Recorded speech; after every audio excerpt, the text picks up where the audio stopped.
Hello and welcome to Homebrew EDH, where I take decks from my personal collection, go over how they work, and how they win.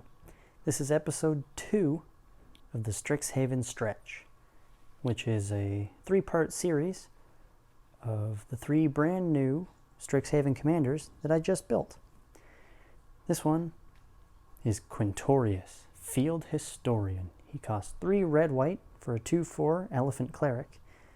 He's got a couple of abilities. Spirits you control get +1/+0, and whenever one or more cards leave your graveyard, create a 3/2 red and white spirit creature token. I built this deck all around protecting itself, getting in for a ton of damage with instants, sorceries, and of course spirits, gaining a ton of life, and eventually, with one card, winning the game. Let's get it. So let's start with the deck and protecting itself. We've got taxes, protection, and board wipes. Cards like Vryn Wingmare, Strict Proctor, and Forbidding Spirit will all try to keep us alive by having our opponents pay extra. Cards like the Wanderer, God's Willing, and Gilded Light will give us and our things protection from certain other abilities. And the last 2 are board wipes with Doomscar that can be foretold, and Settle the Wreckage, which works with creatures. They both do.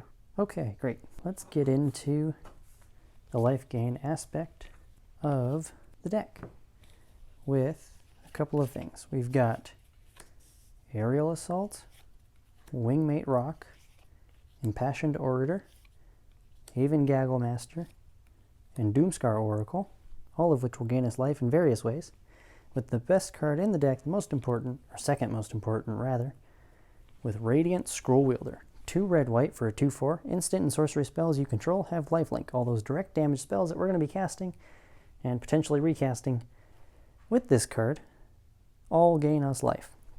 He also reads, at the beginning of your upkeep, exile an instant or sorcery card at random from your graveyard. You may cast it this turn. If a spell cast this way would be put into your graveyard, exile it instead. So kind of like Flashback. Now, what do we need for direct damage? Cards like Shock, and Lightning Helix, and Lightning Bolt, just to name a few. Now this deck is good and all about attacking with all those spirit tokens we're going to have. Cards like Dauntless Unity, Inspired Charge, Rally the Ranks, Intangible Virtue, Blood General, and Icon of Ancestry all pump our creatures a ton if they're all out and working together. Nahiri, Storm of Stone, despite being centered around equipment most of the time, says as long as it's your turn, creatures you control have first strike. So when we go to attack, we will deal damage before they die, which is actually really nice. Now the most important card of the entire deck, the win condition, is Approach of the Second Sun.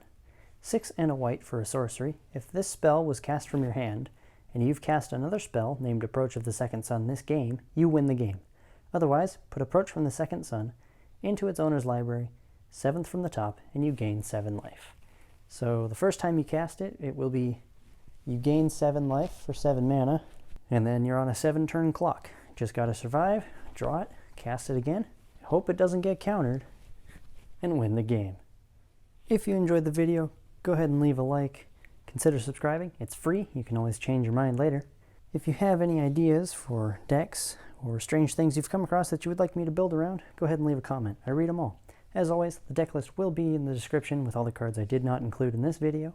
And until I see you guys in the next one, take it easy and enjoy your stay.